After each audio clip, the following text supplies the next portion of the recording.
Битола е позната како град на културата, град која сака уметноста, театарот и филмот. Со отварањето на 3D киното во Битола пред 2,5 години, кој нуди репертоар за сите генерации, за децата, тинејџерите и за возрастните, се повеќе граѓани се одлучуваа да одат на кино и дел од своето време да го поминат гледајќи филм.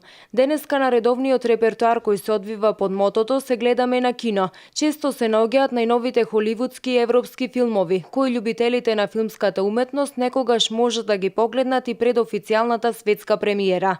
Според информациите од Центарот за култура во Битола, првите 4 месеци од 2016 година споредбено со првите 4 месеци од изминатата година има зголемување на публиката, што е доказ дека битолчани се почесто одат на кино. Бројките на публика кои што се блиску до 50.000 годишно, некаде во декември месец го имавме 100.000 од гледач од отворањето, односно почнувањето со работа на 3D киното, говорат дека е оправдано неговото секојдневно функционирање.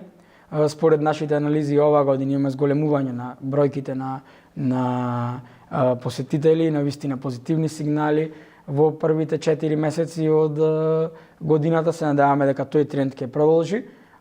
Ние сме неуморни, заедно со тимот и не се откажуваме од нудење на квалитетна програма, имаме одлична соработка со дистрибутерите и се трудиме од 365 дена во годината, барем 340 дена да има секој ден по еден филм на репертоарот на Центарот за култура. Во програмата на 3D киното за 2016 година првиот човек на Центарот за култура Димитровски најави многу актуелни светски наслови од повеќе категории со што ќе се задоволат сите вкусови на публиката. Во месец мај сите љубители на филмската уметност премиерно ќе може да го погледнат филмот X-Men, а исто така за оваа година најавени се и премиерите на филмовите Капетан Америка граѓанска војна, Војна над звездите, новиот филм за Бриџет Џонс, како и многу други светски, европски и домашни наслови.